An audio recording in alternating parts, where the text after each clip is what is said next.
How long ago did you pass your test? How long ago did you say? Right, so let's talk about your sort of tunes then. So, I love my R&B, me, you know. Yeah. R&B fest, yeah. So what would you go to? Lauryn Hill. Yeah, Miseducation of Lauryn Hill, that album. Yeah. Just out of this world. You can sing, can't you? You can sing. I do like music. Yeah. I do like music. I do like to sing, and I love to dance. So when you're going out, are you filling the dance floor? Are you getting on there? First one, straight on there. Nice. Music's got to be good. DJ's got to be good, and you'll find me on the dance floor. Do you encourage like music in the changing rooms as well? Yeah. Do you know what? I think that really sets the tone of the day. So we've got different players that take control of like the tunes on the day. Got AK on there. We've had Fear on there. A few of the girls have a go-to track. And post-match, independent of course, I'll be found in there getting, do you know what I mean, a bit of a little two-step in there in the middle. So yeah, I do like music, and the players enjoy it too. And it keeps me young. I feel like it keeps me young because You are young. Well, not as young as they are. You are young though, 100%. It keeps me active. Yeah. Yeah, it does. It does. I remember ages ago doing something with Roy Keane, and he wanted certain music put on certain winning moments for his team, and then he would play. I'm going back a long time now, so he would play. I made like a little DVD for them. So the goals or the winning moments were connected to songs, so that he would play them to them, and then just before they went out, they would play it again. Wow. So that the players were thinking about that, visioning like those. That's quite smart, actually. That was a long time ago. Yeah. Oh, that's quite smart. Really switched on. Yeah. Really switched on. Yeah. So I love music. Do you like music?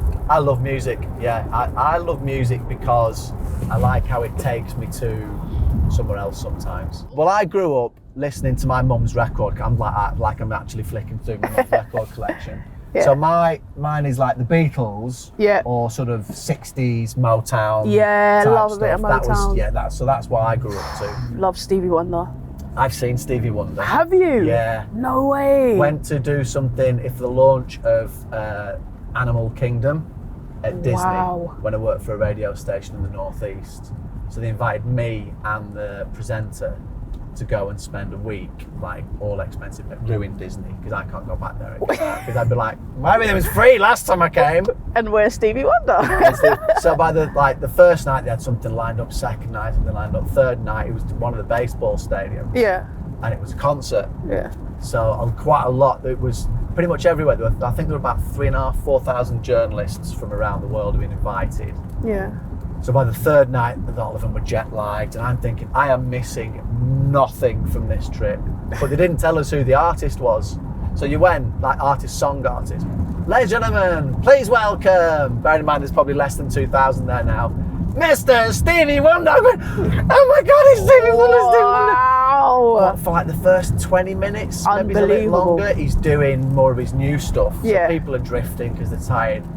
And then the presenter me went, I'm going now. I went, I'm going nowhere. You're not telling me Stevie Wonder's coming out and then not doing all these classic tracks. Of course he is. So we're edging near and near. I ended up with these more mature ladies, shall we say.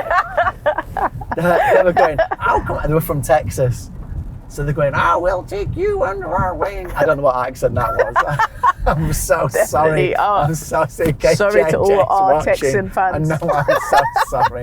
I don't know what that was either. But they adopted me, basically. And it turned out they owned, like, half the hairdressers across Texas. Wow. So these were like these little... So it was brilliant. So me and these little grannies right at the front. And he did the lot. Yeah, it was like... That's amazing. It was amazing.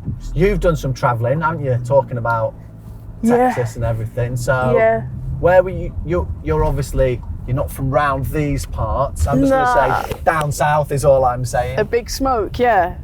London, East London. East London. Okay. So grew up in East London, went to school in East London, and... So who would your team have been when you were a kid? To be fair, it should be West Ham, but I'm an Arsenal fan. Okay. And the reason I'm an Arsenal fan is because Ray Parlour, who is from Romford and I live in Barking, that's like round the corner. came to our primary school when we were young. Wow. And did a presentation. That's the first footballer that I ever met, and I was like, I'm going to be an Arsenal fan. So I think Ray's awesome. So that's why I'm an Arsenal fan. So I support Arsenal, yeah. That's fair enough. Yeah. And then in terms of, because I've heard you talk about Rachel Yankee before as well. Yeah. Love Rachel. And she's a proper ledge as well, isn't she? She's a legend. Yeah, she is. Very humble, very unassuming, but just a powerful woman, somebody that I grew up thinking, at the time, I think she was the most capped England player, men and women's. A lot of people didn't know that. When you ask questions in like pub trivia, who's the most capped England player, her name would never come up, but she actually was for a while. And I grew up just idolising her. I thought she was amazing. I had pictures of her and Mia Hamm, who was in America at the time, on my wall. So when I got to actually meet Rachel at a very pivotal point in my life, it was like, I still get goosebumps thinking about it, but it was like a dream come true to meet her. And we've kept in touch actually, so that's good. Yeah, it's awesome. So that when you brushed over that as though this pivotal point of your life, so she effectively gave you the courage or the power or the strength or whatever it might be to actually go, do you know what, I can this can be my life, I can do this. Yeah, I guess a bit of context. I grew up, went to law school, got a master's in law, undergrad in law, postgraduate in law, qualified as a lawyer, practiced for a while in the city, in London and Canary Wharf. What sort of law did you do? So I did a lot of like financial compliance, regulation, a bit of corporate banking, and then I ended up at Goldman Sachs. And so that's where I met Rachel just in the foyer in London. No one knew who she was, people walking past, and I was absolutely fangirling, thinking I wanna speak to her, and we had a very brief exchange, but yeah, like you say, just a life-changing experience for me anyway. I don't know about her. I actually haven't asked her I don't even know if she remembers, she probably don't even remember, but it was at that moment I decided I was gonna just forego a career in law and try and pursue football. And that's a big step to take. Yeah, big risk actually, with no... especially, follow your heart is something that I always say to people if you can, but it's not always that easy, is it? There's financial implications as well. There's my imagination of what someone working in a legal department would earn to someone in not just football, grassroots football and women's grassroots football as well, or... It was an apps. Yeah, it was. My world was turned upside down. I was earning good money. It's a lucrative career, and suddenly I was in a situation where I was actually volunteering coaching. I wasn't being paid at the time. I was doing a program with Arsenal, like a coaching program with Arsenal, and then I had to sub myself with like part-time jobs. So I picked up a night job at Tesco, worked the night shift because you had to coach during the day, so I couldn't get a day job. So I'd start at 9, finish at 5, go back home, have dinner, and then get the night bus at 8, get into Liverpool Street at 9, start my shift at 10 p.m. and finish at 5 the next morning. Wow. So it was definitely not lucrative. But and not healthy. No, not healthy. I was used to working long hours. I guess that was a good thing from law. But big sacrifice, and I definitely am a bit of a... I don't know if I've got something in my mind, I'm like, right, how can I make it happen? And I'll try and do everything I can to make it happen. And it's just a little bit of an obsessive part of me that's like, right, I've got to make this work. Yeah. How can I make it work? Yeah. So you've been around the world as well, haven't you? I think that's where we're talking about in terms of you travelling. Yeah, and I started with the Arsenal programme. So we did the first 6 months in London, and they took me through my badges. And then at the time they had soccer schools, so which badges you got that So year? I did my level 1 and level 2 in London, and then went to coach in the Arsenal soccer schools in Melbourne, in Australia, in South Africa, and in Mozambique. So that was like my first taste of football abroad, and it was just amazing. Like, it's amazing how football can bring people that don't speak the same language together. You suddenly have a common, do you know what I mean? Like, you can play, and so that was really freeing. And I'd never left East London up until that point. I think I went to law school in Holborn, so it weren't that far away. And suddenly I was like literally on the other side of the world. So where in South Africa did you go? I was in Johannesburg, and we were working in Alexandra, which is one of the townships, really quite a deprived and underserved community, notoriously known for being quite dangerous as well. But that's where the need was, to bring the kids like football and hope and stuff. So yeah, I spent a good couple of months living there. I was in Mozambique for 4 months, I was in Australia for 6 months, and then I took a job after in China and lived in Beijing for 3 years. Yeah. So, wow. Yeah. Did you learn any of the language? I did. You have to. You have to. It's not a place where you might go on holiday in Spain and get away with a bit of English that you can't in China. So at the time, I was completely immersed. I could have basic conversations at the grocery store and chemist and taxi and order at restaurants. Yeah. So I made a big effort to try and integrate into that culture, which is completely different. How old are you when you're doing all this? Mid-20s. Right. Mid-20s. So that's a lot of growing up in a short space of time for a girl from the East End of London, isn't it? Yeah, a lot, but a really rich experience. I didn't envisage it being that way. I didn't plan it to be that way, but I learned a lot about myself. Yeah. I know I can live anywhere in the world now. But literally, you could drop me anywhere and I'd be all right. Yeah. Whereas before, I didn't think I could live outside the M25. Like, yeah. It's amazing. Some people will not leave their postcode. No. Like that, you said maybe they go on holiday to Spain or something. Yeah. And some people never leave the country full stop, do they? No. And that's fine if that's what they want. But for me, I'm so glad I took the opportunity to just go and meet new people, new cultures, experience new languages. So it's been an enriching journey so far, for sure. So what brought you back? COVID, actually. I know. So I was in Beijing in 2020, and my niece actually was turning 5 on the 20th of January, and Chinese New Year is in January, so you get a whole month off at Chinese New Year. So I planned to come home. I packed a 2-week suitcase. I left on the 17th, and the borders closed on the 19th. Wow. And I landed in the UK, and I was like, oh, well, this will blow over. I went to the US, I went to Dubai, and couldn't get back in. Yeah. And then everyone else was closing borders by the March, and I was stuck in Canada for 3 months.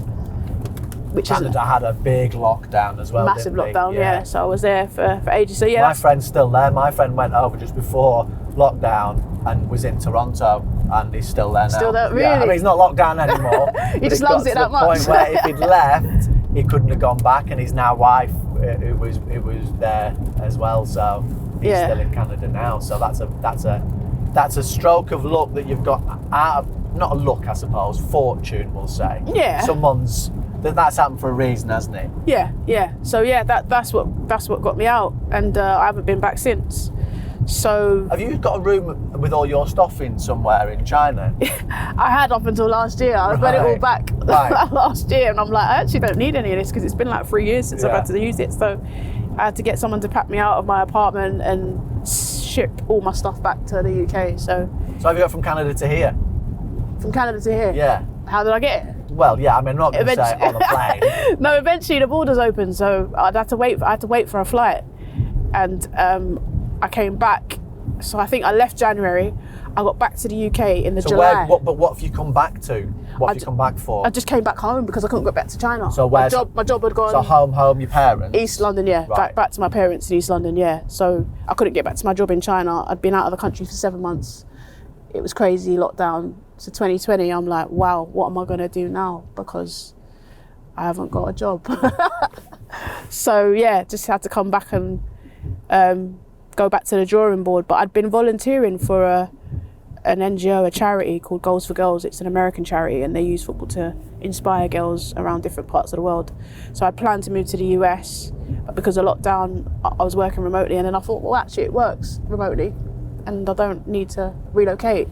So I started doing strategy with them, and then the opportunity to join Burnley came in 2021, and jumped at the chance to try and impact the women's game here as well. So very fortunate that I'm still involved in the charity and kind of fulfilling my passion in bringing football to girls in underserved communities and also trying to professionalise a women's team here.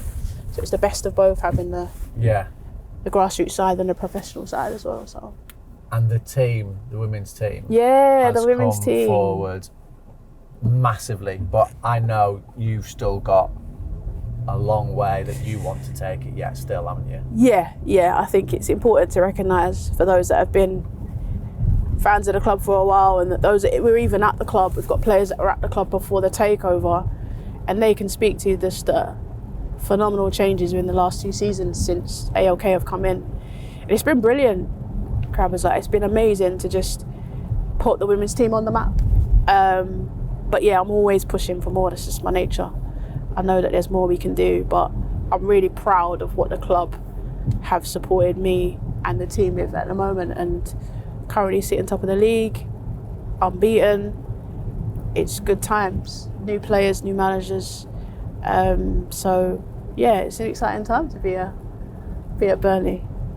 What did it mean when you brought the women's team to Turf Moor for the first time? Over 100 years football's been played at Turf Moor. Yeah. That's the first time in its history that the women's football team played a match that were over 3,000 people for that game against Liverpool fans. Yeah. Ridiculous. It was amazing. Yeah. How did you feel? I think it's probably one of my proudest career moments to date, to be honest. To be a part of history, to make hopefully the town feel proud and connected to the women's team, and also for the players. What a moment for them. Evie Priestley, from Burnley, grew up in Burnley, played through the community team, has got to the first team and scores the first goal in the history books for Burnley. Like, what a story. Like, you couldn't write that, really. So yeah, it was an emotional day. All the feels, and a game too. We went 1-0 down. I was panicking. I was like, this is not the time to lose, guys. But we swung it around and won the game, and it was capped off with just like loads of young girls with their posters and flyers and can you sign my shirt. It was an overwhelming experience, but yeah, I'm really proud that the club was supportive of that and we were able to bring that to the town. And in terms of the levels that it's stepping up now, and the levels of professionalism that, having watched you around the training ground, know how much that you're striving to push them. So we're talking about level playing fields. Yeah. And that's stuff like how you eat, how you train, where you train, what you do, where you stay, how you get to games and stuff like that. Yeah. There's so much that goes into the operational makeup of a team, whether it's women's, men's, academy. But we're really trying to push for that professionalism within the constraints that we have at the moment. So we want to be in the WSL. The club are supportive of that strategic plan. And so it's what steps can we take now that will bring us closer to that end goal. And so, having a nutritionist, having access to a psychologist, having coaches full time, an S&C, an analyst, physio, like, these are things that 2 years ago weren't even a pipe dream, and suddenly overnight we've got a full backroom staff, and the women are able to be in the same room as the men to have their debrief on analysis day and use the gym, and the chefs are cooking them their food pre-match and post-match, and there just seems to be such a good crossover. And like just yesterday we had our Christmas shoot and we had 3 of the women's team and 4 of the men's team do a Christmas Day shoot together. Like that's amazing. And just listening to the conversation, like it was genuine. Like Jack Cork was asking one of the players, "Oh, how was your game on Sunday? How did you get on? What's the season been like?" Like that's just that you can't fake that. That's just genuine interest, and I think that makes a difference and goes a long way for the players. Jay being there as well. I mean, I know he's Burnley through and through, isn't he? Yeah. Jay, but yeah, he played on the Saturday. He played, and I think you guys were away at Bristol maybe. Played on the Saturday, and we had our game on Sunday, and he's there with his partner. And it's big, that, isn't it? Yeah, it is. That's not an empty gesture, is it? He wanted to be there. And it's quite important, in terms of, I suppose, letting everybody know how important this is to Burnley, to the football club, to everything. Yeah, and I think, you have a unique opportunity to do that for your women's team. And it's been an incredible journey so far, and I'm excited about where it can go, to be honest. Like, that makes me feel excited. There's more to come. Yeah. But with pressure? Yeah, I mean, there's always pressure in football, in any high performance sport. You know, you'd be a fool to think that you're going to come in here and just breeze through it, performance, pressure, but it's how you use that to your advantage, really. And I won't say I like pressure, I don't enjoy it, but it's a motivating factor to get things done. So yeah, we're taking each game as it comes, as they say, and we'll see where we end up at the end of the season, but hopefully it's a promotion spot for us. Yeah. I'm just looking at the view now coming over this hill out there. Yeah. You know, when people come into Burnley, I don't know, you know, when you speak to some of the international lads, yeah, they're not really sure where Burnley is, what Burnley is. Yeah. But then you think, when you see how beautiful the surrounding area and is. the history in the town as well, what were your thoughts when you first came in? Like, I'm looking at that, I know it's a bit of a misty, rainy day today, but that's like Wuthering Heights stuff out there. That blows me away. I love that. Yeah, do you know, I'd admit, like, I hadn't heard of much or knew much of Burnley before taking the job, and I remember being on co-coms with Phil Bird, and when you sit that high up, you can see the whole of the town, and it's just a breathtaking view. And it is a small town, but it packs a punch, and you've got people that like come up to you and say hi. Like, you know what it's like in London. You don't do that down south, do you? Like, you can barely catch an eye. When I went down to London last week, I started talking to this woman on this tube, not having it at all. So I ended up having a conversation with her dog. A dog, very friendly. We chatted for the next 3 stops. She wasn't too happy. It's what we do. I know. So it's so friendly. People want to stop and talk. People are interested in what's going on. It's an endearing town. And I think we're in a unique place in Burnley, being in the Premier League, that our town and club are synonymous with each other. Like, we've got a real opportunity to make a difference in the town that we're in, and this football club is central to so many people here. And when you think about and talk about pressure, like, you know, you want to do the town proud. You do, because you feel it, and you see the postman or the milkman or the guy in security. Everyone's a Burnley fan. It's mad to me, but I'm kind of slowly getting used to it. But yeah, we definitely don't take for granted how special this place is, and I've come to love it for sure. What about eating? Are you a foodie? Do you like? Oh yeah. Are you? Yeah, massive food, and I love to cook. Do you? Yeah, I love to host people. Right. For dinner. I don't. Do you not remember ever? No, I was going to say, you didn't let me finish there. Oh, what so I was going to say was, I don't remember getting an invite. I don't remember getting an invite. Yeah, you finished the sentence for me. Do you know what it is? Was it stuck in the post? It's just in a job. Do you know? Like, I work evenings, so it's hard. Yeah. So like Tuesday, Wednesday, Thursday, Sunday. Yeah. And then like my rest day is Monday. Friday, I know you've got plans because you're so popular. Well, so not so much. When we've got like a break, then I'll have you over. Right, of course, of course, of course. Yeah. You've been at the club 2 years now. Listen, there's I mean, I haven't. I haven't been here since June. Exactly, so. there's time. Okay. What do you like to eat? I've got that on camera now. No, it's not about what you like to eat. What do are I you like cooking? to eat? Yeah, what's my go-to? speciality? Oh, I like lamb. Lamb's my favourite. Do you? Yeah, I love lamb. So I'll cook lamb in different ways. I love rice, chicken. Yeah. I love an Indian as well. I like cooking Indian food. Yeah. If you ask James Trafford this in terms of what maybe for his birthday, and he wanted a curry, but not with a Vimto apparently. I don't know why. But if you're ordering a curry, what are we having? A vindaloo. I love spice. Yeah. I'm ordering a vindaloo. Yeah. All day long. But if we're all round to yours, it's lamb, is it? Lamb or chicken, a bit of rice. Right. And I love to make apple crumble. Apple crumble and custard, and I like to make my own custard.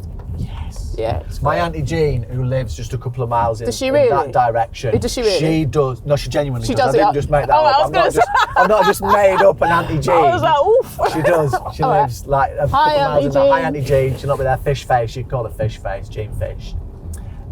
Rhubarb crumble, and she grows her own rhubarb. Does she? She does the best rhubarb. In fact, I'll get her to make a rhubarb Yeah, crumble. when you come over for dinner. Yeah, I'll Yeah? bring it and I'll make it I did it. And it'll be Fish Face who's done it. Yeah. My Yeah. mum does a good apple pie. My grandma used to make a really good hot pot. Really? Hot pot. Go to the match, Yeah. and then after the match, Yeah. me, Grandpop, Grandma, Auntie Jean, my sister, Yeah. my mum, all the women basically, me and my Grandpop. Wow. Hot pot with a crust on top. Wow. Wow. What? Beetroot. I never Oh, had the no, beetroot, no, and I'm no, regretting no, that now because I've had beetroot. beetroot recently. I've gone, No, I no. wish I'd have had that No, beetroot's not for 10 me. years ago when No. I was a teenager. No, not for me. Not for me. What do you like to cook? What's your I think I go-to got away steak? with that. I eat it because I have to, because I'll die if I don't.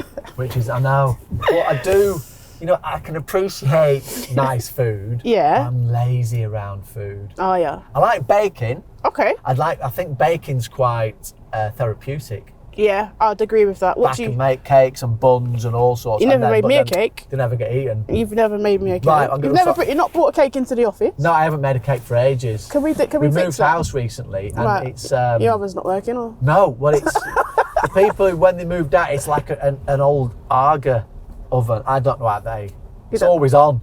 So the house in Oh. the summer was the hottest house on the I was planet. going to say, your We've lecky no- bill must be out of this. Well, it's not awful actually. Oh, is it not? No, but I don't. Well, Jean's making the crumble because I do make a good crumble myself, but with her recipe, I don't know. It'd be something boring like a Victoria sponge or something. No, like I'm that, good. I don't do probably. fresh cream though. Right, that's fine. Butter icing. That's fine. Yeah. Yeah, we can. That's fine. Is that all right? Yeah, well, it'll have to be. Yeah. All right. Just a little bit. Or you could go with a lemon drizzle. You can't go wrong with a Lemon drizzle. Well, you see, mother-in-law makes a mean lemon drizzle cake, so I'll get. I get Lynn to do the drizzle cake. My mum to do an apple pie. Right. My Auntie And Jean to do the rhubarb crumble. And then you'll just bring it all. Yeah, Grandma's sadly not with us anymore, so she can't do the hot pot. But I'll just bring it on. Yeah, I'll bring it. I can be like Burnley Eat. Not We just should it's do Burnley that. Eat round here. We But could- they're we lot should do Burnley that. Eat. We should do like a come dine with me, like Burnley. Yeah, we should. And get everyone round a table and Right. eat food. That should be the next thing. Burnley's come dine with me. Yeah. Right. Okay. I think So on to something there. let's give us a sneaky preview. So is your signature dish for that? Is it going to be lamb? Yeah, it would be. I don't really eat lamb. Do you not eat lamb? Not really. Do you prefer beef? I used to have a Springer Spaniel, and I couldn't look at the lamb without thinking of Lennon. Oh, So like, Stone, you've just "Don't killed. eat You've me," like that. you've killed me Hello, there. Mr. Mayor. You've killed Like me that, Larry there. the Lamb, You've mate. actually What killed the me. kids. You've killed me. So So- what? Chicken? Just have a vegetarian. It's just a Should we just go veggie? Yeah. All right. Yeah, I did at the last week at the match. Yeah. I don't know why. I thought I'll go for the vegetarian options. Tofu. It was like eating an eraser from the school pencil case. Which you did regularly during your time at school? No, but I'm guessing that if you ate one, and that's what. informed. Yeah. You know, that noise and it rubbing against the teeth. It was horrible. Oh my gosh. But yeah, so there you go. I went to go and see Beyonce Concert recently. Did you? It was amazing. Do you like going to concerts? Depending on the artist. I want to feel like I've got my value for money, and Beyonce does that. She performs. Yeah. It's a whole show. Yes. She's good. Where did you go and see her? That was at. I have to go. Tottenham Stadium. You couldn't even say it. You've killed me there, Crumble. Soz. I mean, okay. But it was a great concert. Okay. And it wasn't in season. It was like Okay. after the season was done. Do you know what I mean? Yeah, that's fine. And I Which had is to fine. wash myself when Yeah, I got I'm back sure. home. Sure. In like Dettol and stuff. What was the first concert you ever went to? First concert I ever went to. I think it was an Usher concert. Was it? Yeah, it was an Usher concert at the O2, I think. That was the Right. first. Yo! Here we go. And not a bad training ground, is it? You know, in terms of... Yeah. Because there's quite a lot of teams who don't go anywhere near where the men's team trains. So to be here as well, what does that mean? I think it just shows how much the women's team are valued by the club. And it's not just lip service. We are actually here. We have access at the right times, of course. We're not full time yet, so we're here in the evenings. We have our analysis sessions here. We have the gym sessions here. Sometimes, you know, ahead of a game, we'll have our pre-match here. Coach comes and collects us from here. So, yeah, the women's team are familiar with the facilities. We have our, you know, played a lot of our pre-season games on pitches and on the 3G as well. So, no, it means a lot, and I think for any player that's making decisions, especially in the women's game, and it's not all about the money, it's about them, what does the support look like from the men's team, and I think that's a really big pull for players wanting to come to play for Burnley. Right, we're here. We are. To drop you off so you're not getting wet, or are you going to... I think I'm going to, like, quick dash, yeah. Quick dash and try and not Go on, get then. my own wet. Bye. Thanks, Scrappers. Thanks a lot, take care. See you later. Ta-ra now.